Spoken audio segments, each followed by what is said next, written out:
We're going to get cracking in a moment, but before we do, this is an important announcement. The information contained in this podcast is general in nature and does not take into account your personal situation. We don't guarantee the quality of the wine or the banter contained in this content. You should consider whether the information is appropriate for your needs and your daily intake. And where appropriate, seek professional advice from a financial advisor, accountant, bottle shop assistant, or relevant qualified professional. Matters referred to in this podcast are of general nature only, and for those of drinking age, and should not be relied upon in place of appropriate personal advice, or the odd glass of wine on a Friday. To make sure you get the most out of wealth, wine and wisdom, folks, please follow the house rules. Don't be a wallflower, get involved in the chat. We love to have some questions, feedback, and a little bit of commentary along the way. You give us energy, we'll have a good time. Make sure you pour yourself a glass of something wet to wet the whistle. Make sure you get the banter flowing as well. Doesn't matter what you're drinking, whether it's wine, our favourite, beer, coffee, maybe it's a cup of tea, water, or even juice.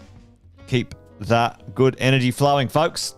There's some house rules. If you don't put your name down, we don't know who you are, you're not coming in. Don't spam or advertise. This is our little game of cricket.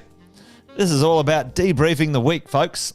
What's going on out there in the world, and hopefully get you some sanity, maybe a bit of a chuckle at the end of the week, so we can all be on the same page and keep moving forward. Make sure you respect your fellow patrons, because we don't let any old muck in this place. And most of all, have some fun and enjoy this episode of Wealth, Wine and Wisdom.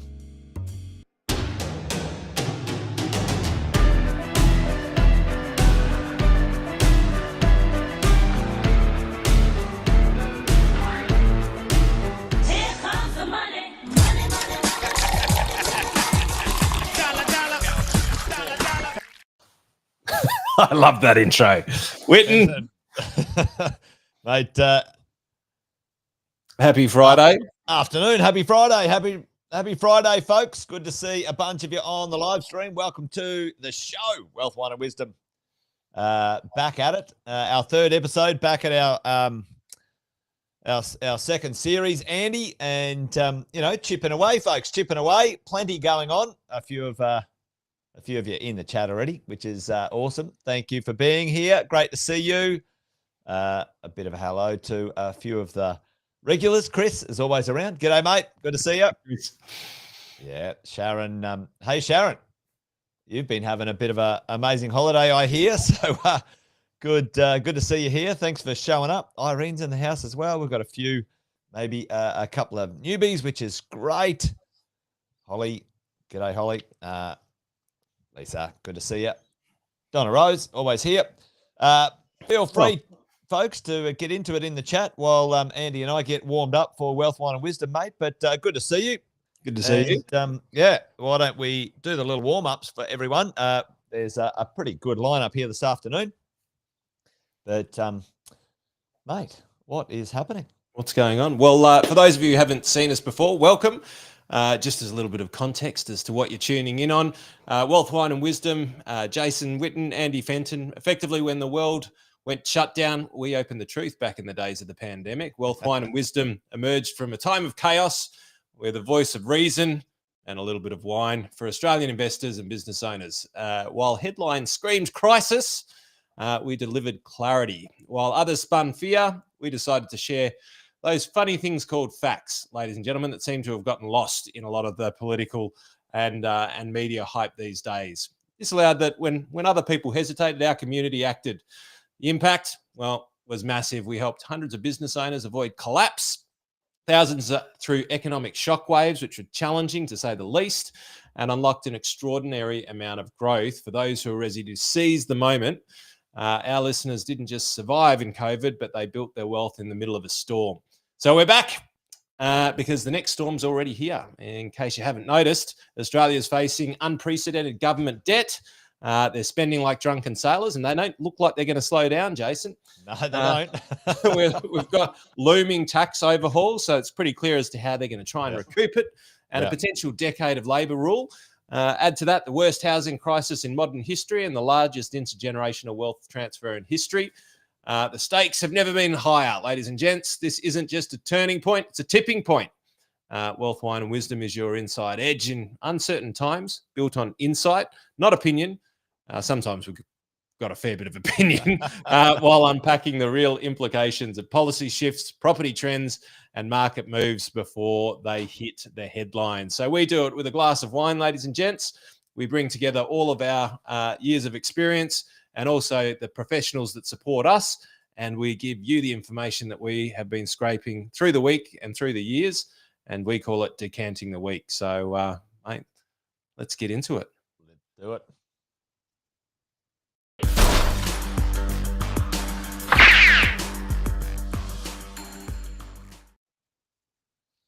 Well, mate, decant the week. Well, listen, folks, last week I had a bit of a conversation, a bit of a rant, actually, about interest rates and the time it takes for your lender to pass it on. There was a bit of a shout out here, Andy, for you with the intro. You're always doing great. We should give Andy a round of applause. Hopefully you can hear that one. There you go. Who's your scriptwriter, Luke wants to know. Chat GPT, Luke. It's pretty good these days. But listen, folks, last week we had a bit of a conversation about how long it takes. Why does it take so damn long, Andy, folks, for your bank, your lender to pass on an interest rate? There's a few of those lenders pass it on instantly, but there's some who kick the can down the road, which I think should be outlawed. If the government wants to do some laws, they should put some laws in place for, the general public to add value to their income rather than take away. It's tens of millions to the bottom line to wait 10, 14, 21 days. We saw some of the lenders waiting, but listen, folks, some of them, unfortunately, it's a bit more sad news this week. Now, Andy, you and I have, sometimes get a chance to communicate good news. So we're going to try and attempt to do that as often as we can. But sometimes we need to bring up things that folks, you need to be aware of. And Andy and I do know, if you vote with your business, take your business to places which you get taken care of, then this is one of those occasions. So this is a bit of a shout out to those who are maybe getting the proverbial taken down the road. Which lenders are not passing on the RBA's full rate cuts, Andy Fenton? You mean the lenders not passing on the rate cuts, Jason? Why? What's going on? Isn't it automatic? No, folks, it's not. It's not automatic. This is the thing. This is actually a bit of an illusion when it comes to money. You think the RBA sets the interest rates? Well, no, they don't. They give a guideline of the cash rate, right? And then, Andy, what the banks do is they set the interest rates based on a cash rate. So it doesn't directly correlate either up or down, does it? Right? At the end of the day. So here's some news that we don't want to hear, but what we want to make sure we do is let you know what is going on under the hood, folks, of the world of our observation. We're in the world of investing. We don't know everything about everything, but we know a lot about a little thing or two. So, at the end of the day, which lenders aren't passing it on? Aussie Home Loans. We'll save you. We'll save you. We'll save you. No, we won't. No, we won't. What's going on at Aussie? Now listen, this is a shame. Good brand, did a lot of good stuff in the early years of its existence, but right now, not the public's favorite. Not passing on the full rate cut, only passing on 10 basis points instead of 25. So passing on less, Andy, less than 50%, folks, of the rate cut. Now, this that's a bit disappointing. There's a few other lenders not playing ball either, folks. Virgin Money didn't pass it on in February, which is a bit of a shame. Yeah, right. Either. A bit frigid with the rate drop, were they? Well, that's what happened, mate. So, and this is the thing, folks. This is where, you got to keep an eye on what's going on and vote with your business, vote with your feet. Virgin didn't pass it on. Now, what a lot of the banks are doing is, they're playing around with rates because, it is stealing. As far as I'm concerned, it should be passed on. This is the stuff that the general public doesn't know. A researcher said out of the said there's about 32 lenders in Australia. There is quite a number of lenders in Australia, well over 120 folks.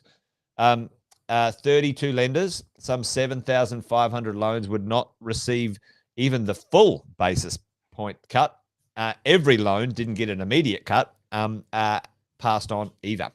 So they might receive some deductions. But guess what? This is the one that I don't love, but it just gives me the shits, folks, and it should give you the shits. Guess what? ANZ said, you know what we're going to do? We're going to put the interest rate up instead of decided to increase its interest rates, folks, not reduce them. So it increased its lowest variable rate for new customers only. How's that? What's, okay. Anyway, there you go, folks. It's an interesting time in the world of mortgages, something you've got to keep an eye on, Andy. Absolutely. Yep. Loyalty, when it comes to banks, insurance companies, there's no loyalty does not pay. You've got to shop it around. No, you don't. Yep. Is there a way to find out? Yeah. Yep. There unfortunately there's not. There's a couple of websites. Chris and Sarah, one of our brokers who was on tonight. Sarah, good to see you here. Might shed some light if she's got some tips in the chat. We'll put them up as well. Sarah, loyalty's dead. Well, this is the thing. Vote with your feet. And it's an interesting one, Andy. Many of us, certainly our parents, Jeff, they don't make enough profit. No, you're right, Jeff. They didn't make enough billions, so they just decided to keep a bit more. There you go. But it's an interesting one, isn't it? Because certainly our parents, Andy, like I remember my parents being extremely loyal to the lender, the bank. It was a CommBank. I've still got a CommBank card. I've still got a what's the account? Yeah, a Dollarmite account. Yep. But really at the end of the day, folks, it's a game of keeping as much as you can. So that one right now for me, decant the week, it doesn't leave a good taste in your mouth, nor in your bank account. Let's face it. And if you've got better offers, you've got better deals, then absolutely get out there and vote with your business. Sarah's always happy to help.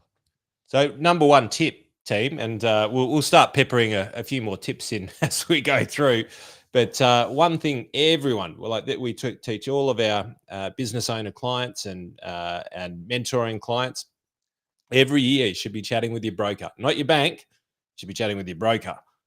Who can assess you against everybody in the market and understand how much you can have and at what cost and what features and benefits. Because ultimately, at some point in time, you're going to find yourself in a situation where you need more or you need it to be cheaper. Maybe one of the opposites in a rare circumstance, but ultimately, if you chat with them every year, you'll increase your probability of being in the right spot. No matter what your lending needs are. So every year, it shouldn't just be when you're buying a property. You should chat with them every year. We call it something, folks. If there's a few of our exit planners on right now, Andy, what's that strategy in our Super 27? All right, prize to anyone who picks it. Hopefully someone does. What do we call it? It's one of our Super 27 strategies. Put it in the chat and we'll send you a prize. Well, someone will. I'll get Shay to do it. I was about to say that could be an interesting one for us to honour. Well, there you go.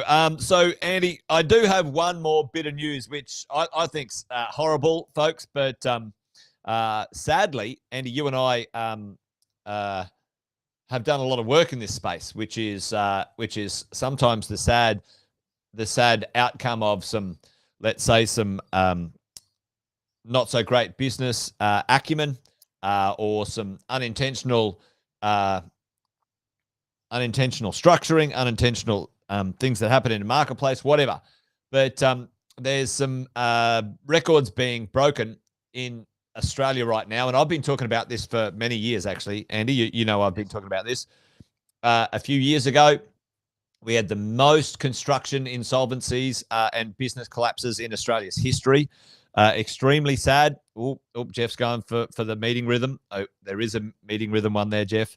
It's the being bankable. It's one of Andy's favorites. So there you go. But this is a sad state of affairs, folks, and certainly for the business owners out there. 7,000 businesses, the highest number of businesses as a ratio of business. 7,000 in New South Wales. In the there you go. Donna had it. Donna got it. Bankable. Good work, Donna. Nice work.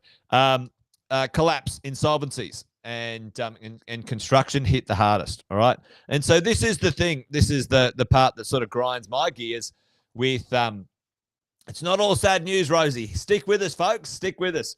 We want to make sure we're aware of what's going on, but we can navigate this together. And we've got to make sure we lean into that one, Andy. But construction hit construction hit the hardest. So 7,000 insolvencies in New South Wales alone, folks, because check this out. New South Wales, close to 7,000. Victoria, 5,000. Queensland, 3,000. WA and SA as well. Now, I'm surprised about that personally, Andy, because Victoria and New South Wales is bigger. Sydney and Melbourne are about close in population. But, I would have thought Victoria would have broken another record there, Andy, or led the way, but that doesn't seem to be the case. So they're just slow at processing that stuff down here, Jace. Could be. Maybe because they're given a few pay rises to politicians and a few more holidays. But that's sad. That's a sad state of affairs, folks, when it comes to business owners. But what we do know, Andy, what you and I have been teaching for 20 years plus, but we've been leaning into that of recent times, is those business owners who know how to structure themselves properly, and investors as well, folks. The moment you start lending money and taking risk, the moment you start a business, those two things, if you're a property investor or a business owner or a combination of both, you end up with some risk that things can change in the marketplace, in the environment that often you do not control, and often the downstream effects of those things are unfair when it comes to things like this. Some of these businesses, just like Jeff was saying here, the COVID lockdowns,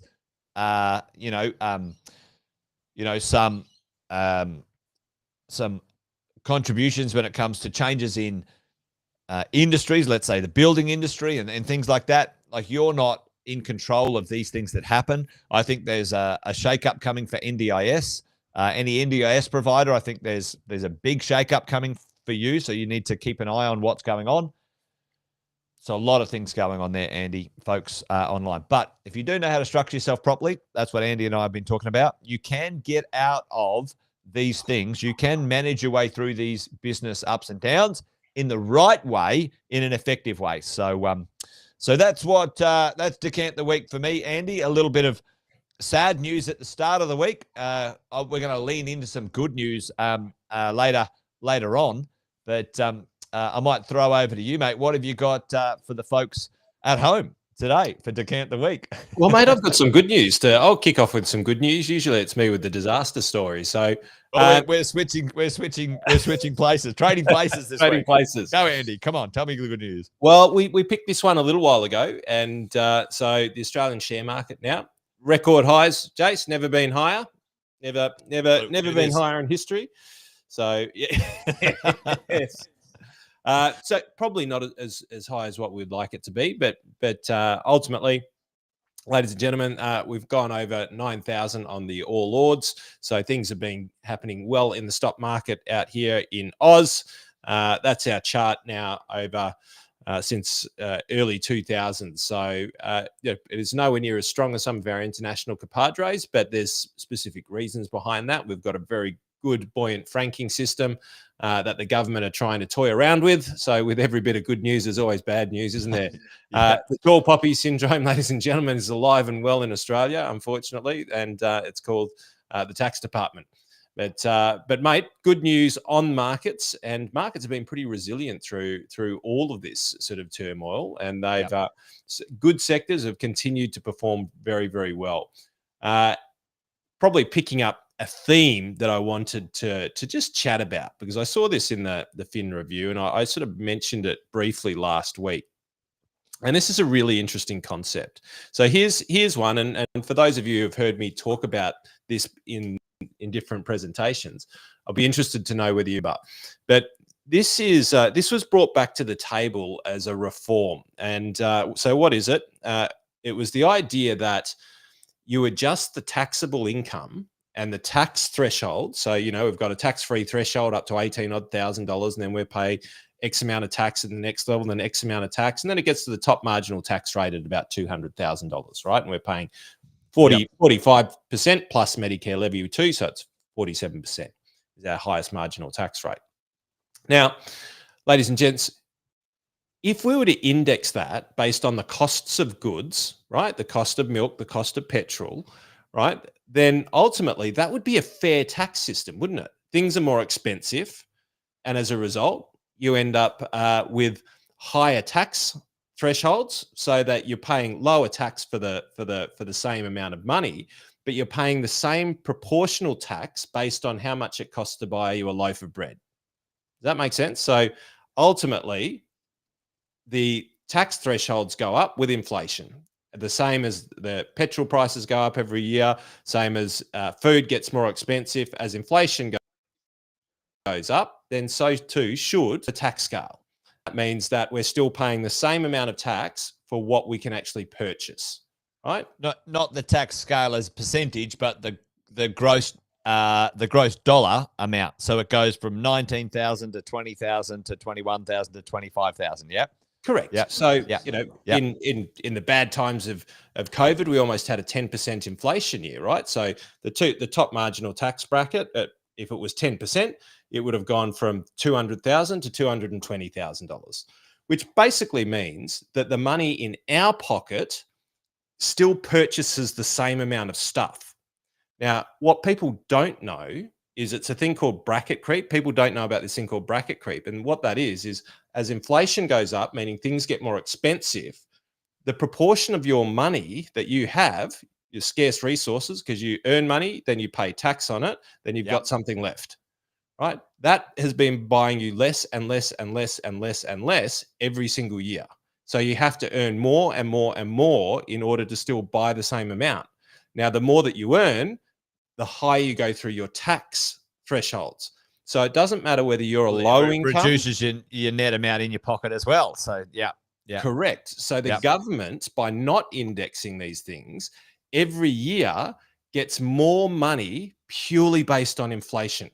So inflation's good for the government from that perspective. They will earn more money. It's also good for the wealthy too, Andy. The wealthy or those owners of assets, right? So inflation does that job. So when you're out of the ownership, asset ownership, if you're in government, it's good for you. Or if you own assets, it's good for you as well. Yeah.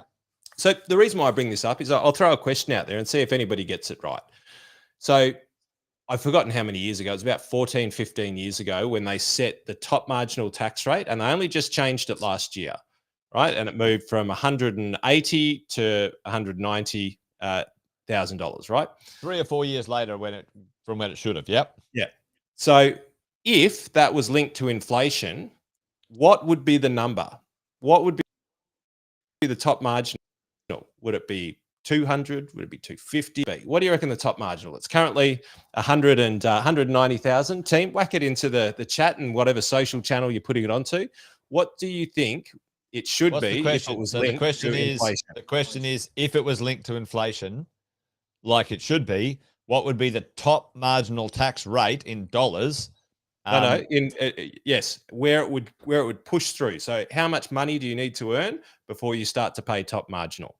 Yeah. So in dollar amount. So top marginal is 47%. Yeah. That's correct. Yep. Chris here at so we got Jeff at 200. We got Julie 300 for Jeff. 300 for Jeff. We got Julie for 259. And we've got Chris 260. Feels like I'm playing lotto. We've got Honor 500K. Well, team, and I did this math 2 years ago, so I haven't updated it since then. $270,000 is where the top marginal tax rate should be if it was linked to inflation ever since they stopped indexing it, right? Since the last change, not since they stopped indexing it. They stopped indexing it in the days of Gough Whitlam.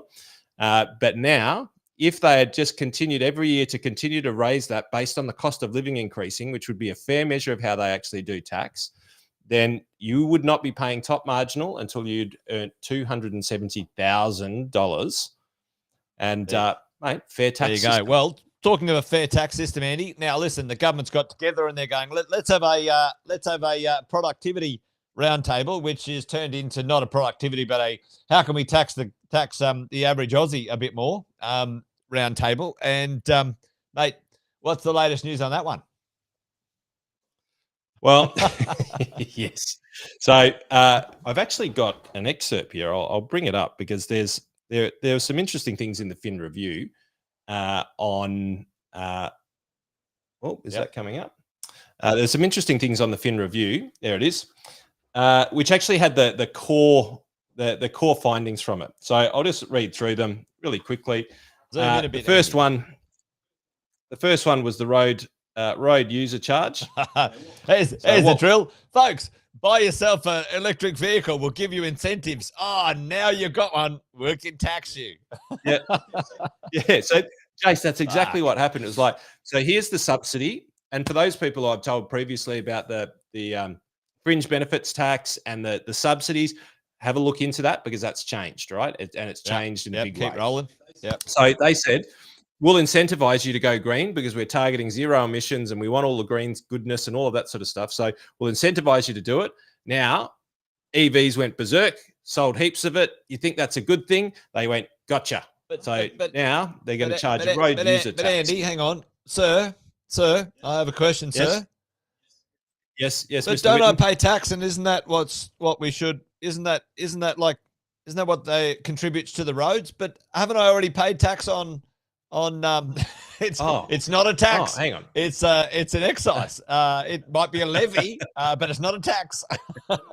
Well, no, this is just a charge, it's a charge. Jason. This is a road user charge. Well, it's not a tax then. That's a Not new even one. a levy. Yeah, it's actually a new one, right? They've been listening to us and they said, Jason and Andy are taking the piss out of us calling things tariffs. But there's a road user charge, but then there's a toll on some of the roads. But we're charged. We're already charged taxes to. well, this was what I was going to go to, Jace. Right, so I live down on the Mornington Peninsula. If I want to go to the city, I'm on Eastlink, which is mostly toll roads, right? So I'm paying to use that toll road, and then I'll go on the Southeastern, which I'll pay to use a large part of that, right? So that's most of my travel. What's been proposed is that they actually track the mileage of your car. Talk about Big Brother, right? Like that scary data privacy stuff, right? And then based on the amount of miles that you've driven in your car, that money then goes to funding the roads. This is shocking. This is so Jason, just like Medicare, that 2% that you pay, that Medicare levy, not a tax, but the Medicare levy that you pay. Oh, there's another one. Funds a levy, healthcare. A charge, an excise, a toll. Keep going. A tariff. Right. Go, Fenton. We got 9 more to go. We're never going to get here, Fenton. So exactly how the Medicare levy is only used to fund the medical system in Australia. Really? Oh, hang on. No, that's not true, is it? No, it used to be, but now it just goes in the big bucket and gets distributed however they want. So road user charge, once they start charging it, will it actually end up in the roads? One would doubt say it. probably no. This one's a great one, right? And I can't wait to see how this goes. So abolishing more nuanced tariffs. So Chalmers said he would work with the Trade Minister, Don Farrell, to abolish hundreds of more nuisance tariffs. Chambers, who last year abolished 457 such levies, said it makes a modest but meaningful contribution to productivity. I can give them a few suggestions on what fucking nuisance tariffs listen, and duties Andy and Jason have got an opinion on this one. We might send something in. So that one will be interesting. That will be really interesting to watch, because that'll actually tell you if they're actually serious about doing stuff. Yeah, we'll see what's going on. All right, National Construction. This one's over in your neck of the woods. Yeah, reform in the National Construction Code. I mean, yeah, so it's an interesting one. In this one, I've talked about this a few times too. Increasing the environmental efficiency of a home, added over the last 4 years.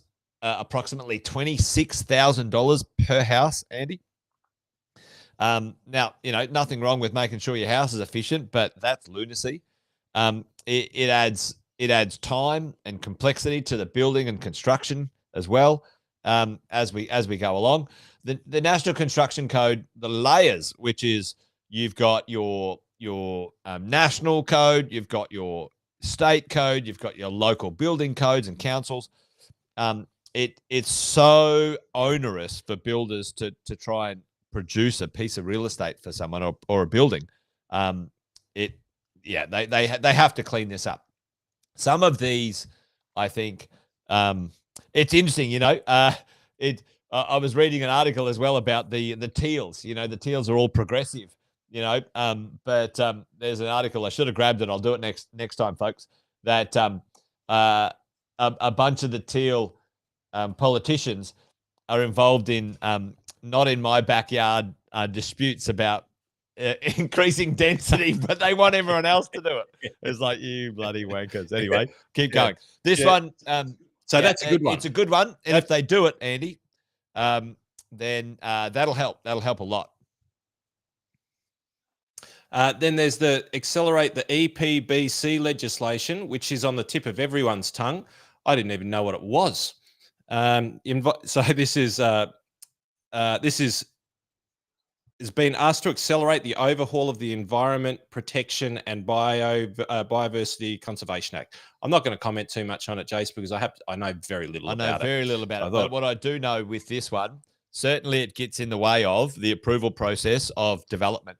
It's a disaster for property being developed. So, yep.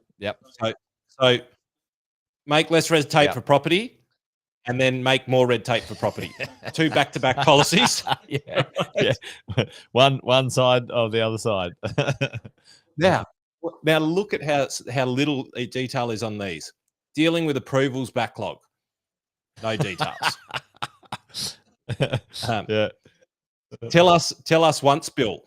Gallagher will introduce a regulatory reform bill this year to progress the tell us once principle. So companies and individuals are not asked to supply the same information more than once. You what, logical. That'd be handy, wouldn't it? I thought they were saying it. Tell us once, Bill, as in, hey, Bill, like as in not the bill. Tell us once, Bill. I don't need to be told twice, Bill. Right? Yeah. But anyway, there you go. Regulation. Yeah. Dropping excessive regulation. Well, let's just understand that that's never going to happen. AI in public services, national AI plan, and investor front door pilot. Go up, Andy. There's one up there that sort of that there. So Chalmers going to ask the Council of Financial Regulators, like APRA, ASIC, and Treasury RBA to coordinate to tune things up. Now, this is, you and I have talked about this for a long time. One of the biggest disasters for Australians' financial capacity, folks, in 2016, 17, 18 was the APRA vilification of the financial planning industry. And mostly the banks were the perpetrators of absolute atrocities when it came to the financial disaster that was going on.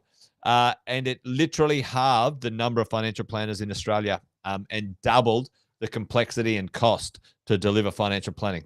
Absolute fucking disaster when it came to napalmed it. Yeah, absolutely napalmed it. And look, they cleaned up some messy parts as well. But here's the thing, I think Chase, it had a more negative effect, to be honest. They've gone. So the banks were charging fees to dead listen, people. I think Fletch got it right. Good on you, Fletch. This is where we're going, Fletch. This is what let me get there in a moment.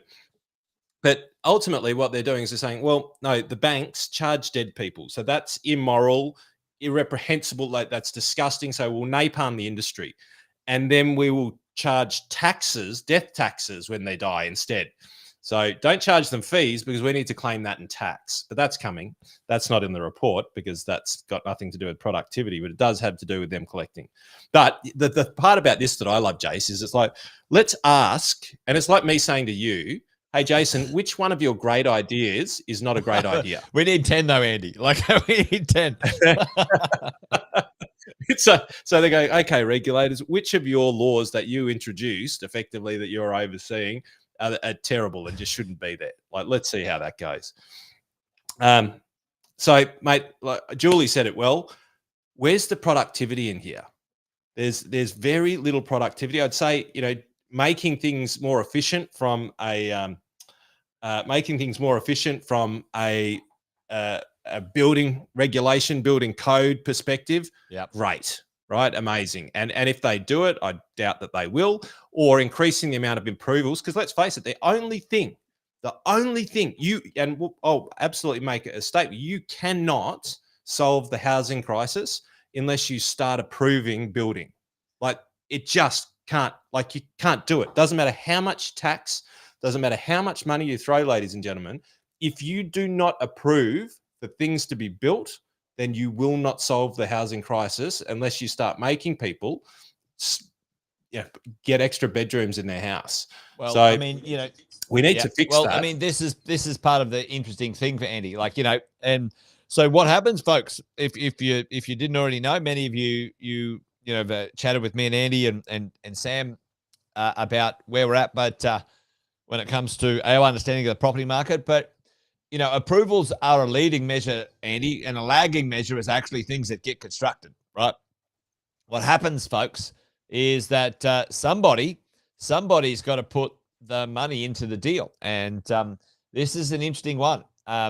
Major banks, that'll be Goldman Sachs. Major banks in the world of residential property development lending are at decade lows, like as a percentage in their lending to development, right?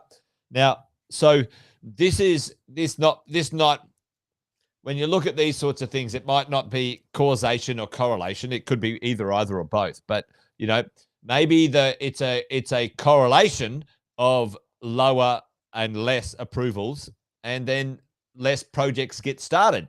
But you can see, folks, the banks aren't lending to developers, and this is a problem. There's not enough developments to get off the ground. There's not enough being approved. Away you go. And this is really interesting, Andy. This is one thing that gives me historical heebie-jeebies when it comes to this. What happens is the lenders, this is where some of the challenges come, right? The lenders requiring a certain amount of pre-sales to get deals off the ground, right? So if you go back to 2022, the ratio of we need 60 to 100%, right? We need 35 to 60%. We need 0 to 35. Don't worry about pre-sales. We'll give you the money. All right. Yeah. Show me the money. But which one is decreased and which one is increased? This one here, right? And so what happened in the land of the GFC is lending increased, or the lack of debt coverage for developments when it came to pre-sales for funding. It's a little bit technical, but I foresee, Andy, some higher risk lending going to occur because these projects are requiring less funding to get off the ground, and I think we're going to have some residual stock issues into the future. There's going to be some. I'm making a call right now because I've done this for 25 years. When you see this dysfunction,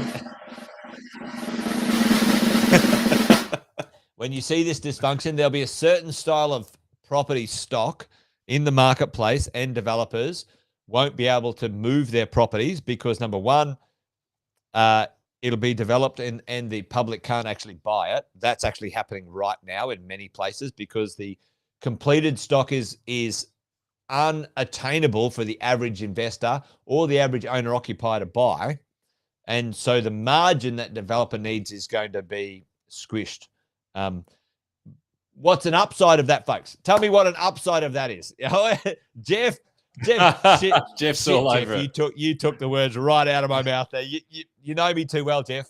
It's an opportunity for investors, folks. I'm telling you, it's actually already happening right now, Andy, in Melbourne, because Melbourne is actually the only city that's producing an okay amount of property, but it's producing an amount of property that's actually not overpriced for the market.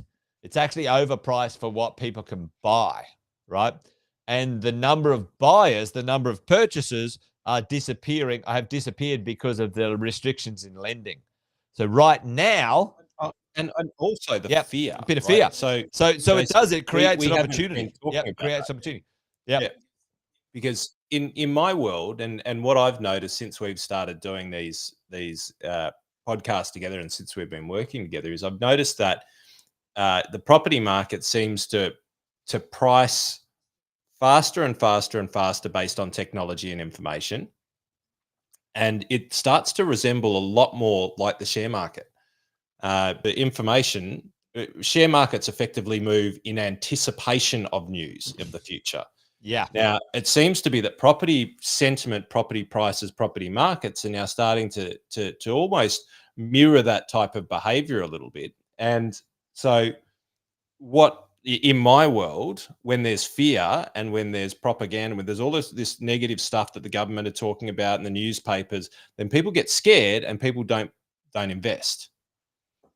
Exactly right. Yep.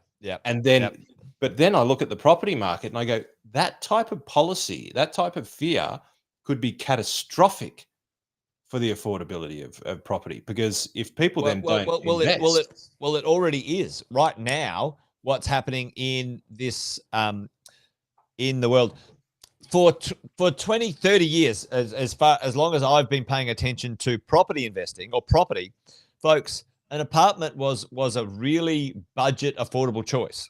It was always less expensive than a house, Andy, right? Right now, folks, a house with land, 4-bedroom house is cheaper than a 2-bedroom apartment in any major city of Australia because of the lunacy. And don't get me started on the unions and the hijacking of, local, like state governments adding between 20 and 40% cost to, medium to high density dwellings, right? So at the end of the day, you can't afford to sprawl endlessly into the countryside, and you don't want that anyway. And most people prefer a bit of vertical living when it comes to, a convenience and lifestyle as well. So, it's a necessity, but for infrastructure. Otherwise, if you don't have density, it's hard to have good infrastructure. Mate, it's crazy. And I've got a little thing here. Check out this, right? So, what's going on right now is apartments, high density apartment living is now unaffordable as a budget purchase, right? Its average price for a good quality, well located 2-bedroom apartment is $850,000 to $900,000. That now for some properties, absolutely no brainer. I'd buy one every day of the week. I just bought one up in Brisbane. You guys know the drill. An amazing apartment. Those who know, right? But the average property in a substandard location with a substandard layout with a substandard construction for 900 grand, when you can go up the road 10 minutes away and buy a 4-bedroom house, Andy, for $900,000, right? Wild. So, and the challenge is this, though, where you can supply the market, no one can fucking buy it. The only way you can supply what needs to be supplied is in medium to high density dwellings. You can't do it with housing. You can't do it with land and houses. You can't do it. Doesn't happen. For 40 years, Australia's produced almost the same amount of land lots and houses for fucking 40 years. Irrelevant of the population. It's actually, as a percentage of the population, getting worse. The amount of people producing those approvals quadrupled. Yep. 10 times the amount of about this yonks ago when we first started investing. You could buy a $65,000 2-bedroom apartment near the beach, back in the day. Anyone's like, hey, put it in the chat, folks. Back in my day. Put it in the chat. Back in my day. A bimda. Back in my day. So what is it? The story. So back in my day. Back in my day, I could buy or I bought her, like in there. Here's one, Andy. I helped a client buy a house in Moree for $19,000, and it was renting for $80 a week. It was unbelievable. Sammy and I did that all the time back in the day. Back in my day, anyway. Back in 2000, that was it. But there you go. So, Andy, good, interesting stuff in that mechanism when it comes to, that supply chain. Those things that are got a knock-on effect, huh? As we go. Jules, there we go. Jules' first house, 152,000, now over $1 million. Crazy. Back in my day, poor people lived in an apartment. You're dead right. It was like poor people or single people. Like, there you go. 1,200 square meters in Melbourne for $120K. Jeez. Yeah. Yep. There you go. Lolita. Back at 24,000. Wow, that's amazing. Actually, where I grew up, my dad bought our 2 acres of land for $500, and we bought. This is the funny thing. Does everyone know Bob Catter? Anyone know Bob Catter? He's a bit of a crazy polly, but we bought our kit home from Bob Catter for $1,000, and my dad built it on our land. That's awesome. It was cool. I think you win, Jace. I think you won. No, like Carolyn Bounds, 3-bedder for 72. And it's it's crazy. Back in my day, Chris Scarborough. Oh, Chris, did you sell it? Have you still got it, Chris?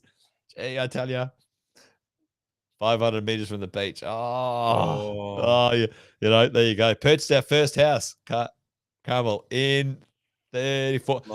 Leichhardt. Oh, do you still have it? Leichhardt would be crazy. Anyway, there you go. Andy. You have to shift the decimal point a few times on that one, I reckon. There you go. Anyway, what's going on for you when it comes to good old Chalmers? Anyway, he's easy to make fun of, I think. He totally is. So just one thing that I wanted to touch on from the productivity report that had very little to do with productivity in it. So it brought up the super tax again. So they're obviously fairly and squarely lining up superannuation. Yeah, there's a big hit, ladies and gentlemen. We'll bring more of the detail to you, but they're coming for, if you're a retiree and you've done well to fund yourself, they're coming for you and they're looking at you. They haven't told you how, but I've got a few suggestions as to what I would imagine I would do if I was a grubby little money hungry thief that I'd be doing. And so I think that I'll try and whack franking credits back on the agenda. They'll start to look at more aggressive superannuation taxes. And I coined this when they first started talking about taxing unrealized capital gains. It's now been put onto the agenda. I reckon it was placed on the agenda, just sold for $2.49 million. Wow. Okay, mate. 27,000 to 2.49. Tax free Tax-free. PPR. Yep. He's no charmer. He's no charmer. Well, I tell you what, though, Andy. As you get into this, folks, just listen up. Like what we know, Andy and I know this, you know, we've been paying attention for 25 years. We've got mentors and coaches who coach us in this space that we can call on. They've been in this game for 40 to 50 years. There's always a way to navigate through the tiptoe through the tulips. The government always leaves it open for those who look into the future because they do telegraph their moves. Yes. And you and I, Andy, this is our passion. We love getting ahead of the curve. We want to let you guys know what's going on, and so you can strategize to take action and make some changes. And firstly, it really comes with understanding what's there, because in the world of business and finance, I might just delete this one. In the world of business and finance, and when I was talking about this actually with Taki the other day, is we've got things that we know and we talk about. Right. And when it comes to finance and politics, they're very, very surface level types of things. We know and we talk about them. Yep. Then, whoa.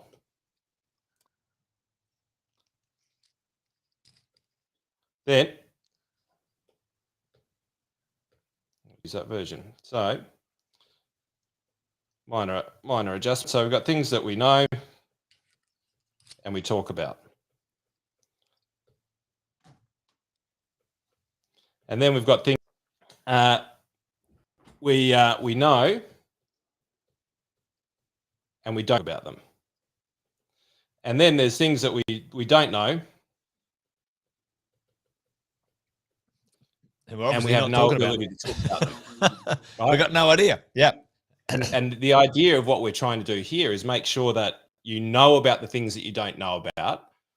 And then once you know them, you're not talking about them and you take them up to the top. Because when you have a look at the triangle, it's upside down, mate, and that thing will topple over in either direction if you give it enough weight. So the idea is that we want to start to increase the things that we know at a general level so that we can start to talk about them and then figure out our ways of navigating them. But one of the things I wanted to highlight, because this is interesting how this is going to play out. They've talked and they've floated the idea of putting a 5% cash flow tax on all businesses under $1 billion. And I think that every business under $1 billion should be seriously starting to wonder what this is going to look like. And what is a cash flow tax? Here's their conversation. It's like, all right, Chalmers is going, yeah, I think it's imperfect. Yeah, no shit, Dick Tracy. And I love this one. We want a fair go. What the fuck is a fair go? It's affordable, responsible. Like this is like coming up with like wonderful pops. Are simpler, more sustainable. Simple, sustainable, affordable, responsible, fair go. Like, come on. This is fucking... Well, people fall for this shit or not? Like this. It's like it's the unfair system that they brought in. So just be aware, because this is all smokes and mirrors, right? So 5%, that this is a proposed cash flow tax on all businesses, meaning cash flows of businesses will be taxed on money that comes in regardless of profit.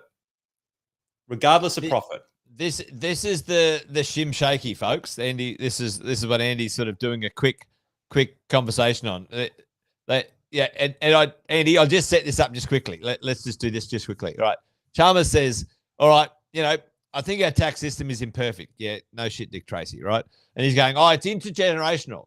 Here's what these guys are doing, which I think is filthy. They are basically buying the young vote. Now, they did the uni forgiveness. Guess who fucking paid for that, folks? Right? Not Chalmers, not Labor, you and me, the taxpayer, right? Okay. Now they're leaning into is like it's intergenerational. It's an issue for the young people. The young people need to pay attention, right? This is the problem. And so now what they're going is like, oh, but you know what? What we'll do is we'll drop the company rate for company business owners. Oh, we'll drop the company rate to 20%. But what we might do though is we'll put a 5% tax on cash flow. All right, what the fuck does that mean, Andy Fenton? That was just a throwaway line. Tell me more. Well, that means potentially start to tax. You can start to tax things at profit, right? That's coming in. So there's very little detail, right, at the moment. But here's the basic math, right? If you're earning about $1.5 million as revenue for a business, right? Not a massively successful business by any stretch of the imagination. But let's say you're running it really, really well and you're able to make a 30% profit on that or a third profit on that. That effectively means that you've got $500K worth of profit that actually sits in there. So then you go, okay, well, so then there's expenses and there's other things like that that have got to be taken into consideration. So, we're going to pay this X 5% over here. We're going to pay this 5%. So what's it likely going to be on? Well, it's likely going to be on the net cash flow, right? So it's likely going to be on that number, which is effectively your EBIT or your profit number for those of you who know about business. Right. This is where it becomes interesting because you talked about a tax on a tax on a tax before. Well, this isn't a tax on a tax on a tax, right? It really is. So then how would this work? What would your average business owner pay if they had a business like that? And I'm just going to assumptions, but they're pretty close to accurate. All right. So we'll go, okay, GST is going to be 50K. That's how much you're going to be paying. Ballpark. Then we go, well, on that profit, on this profit here, you're going to pay on the 500, pay $100,000 worth of normal company tax. All right, so that's CT, company tax. And then you're paying, let's just say that you've got 4 team members, 100K each, ballpark, it's going to be right. So you're paying their tax as well. So you're paying PAYG of about 91,000. 91K. PAYG. Super, it's a tax on small business, it is. So that's roughly going to be. You might need to zoom out, Andy, make it a bit bigger or make it zoom in or something. Yep. 48,000. So let's just sum all of that up. What's the total tax amount based on this sort of system that you're going to be paying? Base variables, we go $314,000 worth of taxes that business is going to pay. Now, do you know what that equates to as a number? Well, on revenue, that's 21% tax. On profit, it equals 62%. 62% on your profit. But here's where it gets interesting. And here's where we won't know the devil of the detail until it comes across. You go, well, how is, and you asked me this question before, Jace, how is a cash flow tax of 5%, how is that different to 15%? How is that different? Well, the beauty about this is that this is on everything. GST is on goods and services, and you get credits, and the last person pays for it, right? And everyone else gets in and out credits along the way, right? And you eat the sandwich, you buy the sandwich, you eat the sandwich, that's when the GST actually gets paid. This one, it's right across. It doesn't fall with the last person. This is the net cash flow for everybody will get taxed. And the potential for it as well, Jace, is you go, well, maybe you're not profitable as a company. All right. Now, it's possible, and this sounds a little bit esoteric for those of you who don't know about business, but a business can have a cash flow, so they've got more income receipts, so they've earned more money than they've paid out, but then there's all of these expenses that they have that don't count, right? And they're taxes, which effectively means that you can have a net cash flow positive position, but have $0 in the bank to pay anything. And they will whack a 5% tax on that. And that, my friends, will put more and more businesses out of business because small business are struggling are struggling just to make ends meet. And so this idea of taxing small businesses more heavily or creating more taxes, not to mention the complications over managing it, Jace. Imagine, I mean, accountants are struggling as it is to keep up with the demand that the tax office place on them to be police officers for them. Imagine just another thing that they have to do in order to be able to calculate how much you're meant to be paying the tax man. Just the administration burden alone of this could be, it's counterproductive, but ultimately it's going to bleed small businesses and any type of stuff. Like, yes, pull the tax down to 20%. The only way, Jace, the only way, and I think I said this last week, they have never, ever in anywhere, ever on the face of the planet, ever taxed themselves out of an economic crisis. It hasn't happened. It won't help. It won't help. Taxing doesn't help. Like, part of the conversation, I think we'll dive into this one next week. Speaking of taxes, and also like thinking about, like, in my world, negative gearing and capital gains tax. Whenever those things are either eliminated or increased, that actually stops people selling it. Like, there might be a short-term sale because, like, some people couldn't afford it and they probably shouldn't have owned it anyway. But then 1 or 2 years down the track, Andy, fucking disaster. No one's going to sell because rich people work out how to structure their affairs in another way, folks. There you go. Leverage it up, and then we'll use the leverage. Well, this is the interesting thing, and I'll save this one for next time, folks, when we get together. But which are the companies in Australia that paid the most and the least amount of tax in Australia? Which are the companies that paid the most and the least amount of tax in Australia? I'll save that one for next time, because you might be surprised who paid what, and the government avoids who voted for these monkeys. You're dead right, Lolita. You're dead right. Who voted for them? I'm always I'm mind blown on this sort of stuff. Like, I'm like, how did the Victorians vote this bloke back in? Good old Dan. But anyway, there you go. But folks, keep the dream alive, mate. That it's in some way, shape, or form you can take a toke on the tax dragon and somehow build us back to prosperity. I call bullshit. It's not going to work. But the beauty about it is, Jace, is the opportunity that it creates. And so the questions that people should be asking right now is based on what we've talked about tonight. Like, what impact's that going to have? What's the falling interest rates going to have? What's the extended property crisis going to have? What do I need to be looking at in order to figure out what the leading indicators are? These are the things that we look at today that tell us what's going to happen tomorrow.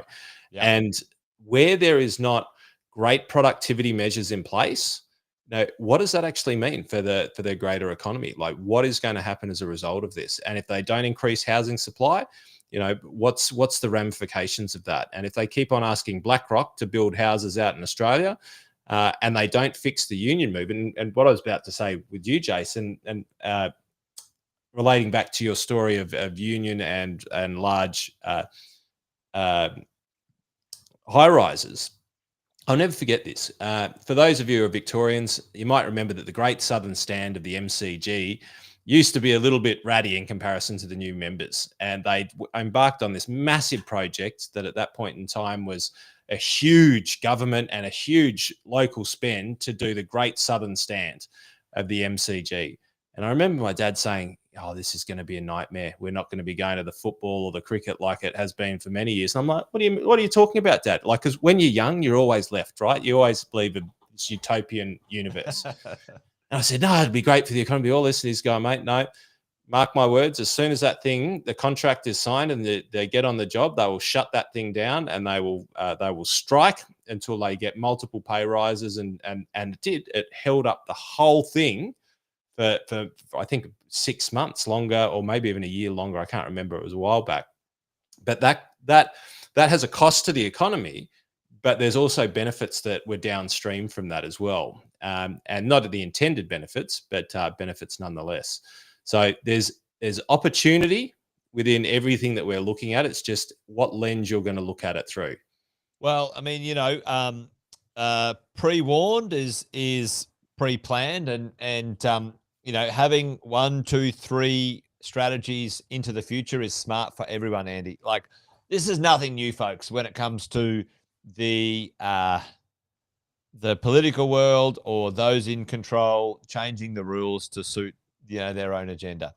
The politicians want to get voted back in. If they, what can they do? That's at the end of the day, they want to keep control. That now you can rise above this and go, well, that's the way it is, and what do I do to create a strategy to get what I want? At the end of the day, Andy and I don't have any problems with paying the right amount of tax in the right way to get the right outcome. We believe our society should be funded in a way that's sustainable. I got no problems with that. I'd be happy to pay 15% GST on consumption. I think they should increase that, and they should reduce personal taxes. I think there's a lot of examples around the world that are way better than ours. At the end of the day, though, folks, your forewarned is foreplanned, and at the end of the day, if you want to get ahead of that, pop along to one of the things that we do. Andy's running a masterclass. Is it tomorrow or it's next week? Actually, no, it's tomorrow morning. Actually, this one. We're doing that. Stay tuned, caller. I'll have a look at my diary. I think we're at 9 a.m. tomorrow morning. 9 a.m. Yep, there you go. Yep, yeah. And if you want to have a little look at what we can do about this in the world of being proactive, folks, jump on Andy's masterclass tomorrow. He's going to spend about an hour and a half with business owners and sophisticated investors, and talk about what we can do. Definitely, Jeff. Absolutely. Time to thaw out Uncle Kerry. Yep, you're dead right. But yeah, listen, folks. At the end of the day, as an individual, Andy and I have a belief that if we invest wisely with some of our resources we create over the years, if you're a career person with a PAYG income, or you're a business owner with a little bit more risk and reward when it comes to the way you create some of your world. Either way, if you invest in smartly, you have some strategies that you can keep more of what you make. That's the outcome as well. So there you go. Never more important it's never been more important to have a strategy. That's because ultimately you can see it, team, that the way that they're managing things is not efficient. We can't escape it, but we can play within the rules that are set, and that's the only way that we can tilt the game to our advantage. So it's never been more important to become educated about this, understand the reality behind it, and don't get scared by what's on television, because ultimately they're just looking for your attention. They're not looking for the truth. Does anyone watch television anymore, Andy? I don't know. Like I don't. Wait, actually, I went into the house the other day, Jason, and everyone was sitting down. There was just news on the background. I was mortified. I've said, "Can we turn this garbage off?" Like I've walked into the house in a reasonably good mood, and then I'm like, death, horrible thing here, horrible this, horrible that, and it was raining as well, so the weather wasn't even fun. I'm like, no, I'm not going to allow myself to be bombarded by such negativity in order to just capture my attention to sell some ads. No chance. Exactly. Yeah, it's so negative. There's actually a book, and maybe Shay can grab it for me, because it's brilliant. It's a brilliant book called I'm pretty sure it's called it's The Power of Positivity or something like that. When it comes to how toxic they connected up a bunch of people to some scanners and took heart rate monitors and blood glucose and all that sort of stuff when it came to how they interacted in information and knowledge throughout the day. Yes. Someone started their day watching the news, their cortisol levels spiked. I think it's called The Secret to Happiness or something like that. It's brilliant. It basically shows, Andy, like the moment you consume this negative information, your cortisol spikes, and you become stupid. And it's not stupid in a derogative way. It's actually a stupid in a chemical way. Your ability to process information and handle stress and pressure drops through the floor when your cortisol level spikes, folks. Television, the media, they are not your friends. Nobody in the media gives a fuck about you, and I'm using that word explicitly because they don't give a shit. They don't give a shit about your well-being or outcome or whatever it might be. All they care about is clicks and your eyeballs, and that's how they can monetize their world. So don't be their monetization. The power of positive thinking, Norman Peale. No, it's the other one, Shay. The unicorn one when the bloke breaks his sister's arm. Anyway, I've probably had one too many wines. Sounds like a very upbeat. Hey, so maybe what we'll try and do is that for at least the first half hour, because probably some of you are going, that's a bit hypocritical. You guys have been bashing people for a good 30 minutes. Maybe we'll try and bring as much of the positive stuff, because we're probably trying to highlight the positive by talking about the negative, but maybe we'll just come out and say it and make a few calls next week. So tune in. So. We'll bring the book and tune in. We'll make sure that we look at the positive of what's the wind that's behind us.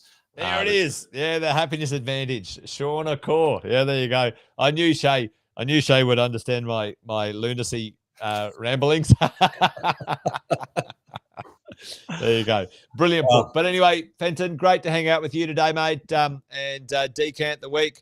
Folks, appreciate you joining us. Listen, if you keep showing up, we'll keep showing up and hopefully communicate some value, hopefully help on a weekly basis navigate this crazy thing we're all up to, which is trying to keep a little bit more of what we deserve to keep, as far as I'm concerned, as far as Andy's concerned, when it comes to our wealth and creating a future that we're all happy to have when it comes to taking care of yourself and your family and your business and yourself when it comes to your wealth. So great to be here. Good to hang out, Fenton.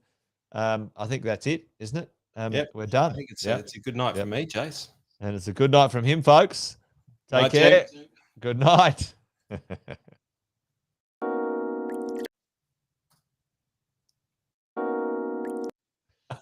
You do it. You click it. All right, I'm keeping my hands off. It's up to you. Anyway, he's clicking, I'm clicking. Bye-bye. Thanks for watching another episode of Wealth, Wine and Wisdom. Make sure you like, subscribe, and turn on the notifications so you never miss a thing, folks. We'll look forward to seeing you next time. Debrief the week with Wealth, Wine and Wisdom. Every Friday at 5 p.m. Victoria and New South Wales time. We know that Queensland, South Australia, WA have different time zones, as does Darwin, but we're sure that you can do the calculations depending on whether it's daylight savings or not. You can also catch up on all the episodes wherever you get your podcasts.